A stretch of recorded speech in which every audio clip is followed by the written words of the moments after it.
చూస్తారా పేరు చూస్తారా అరే నేను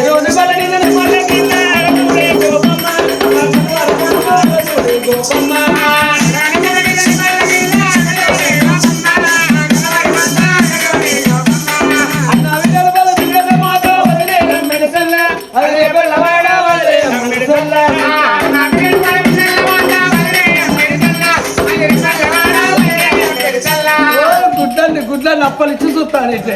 ఏం కనబడుతుంది ఏ కాలంలో గుడ్డులేవా గుడి కోసం చాలు ఈ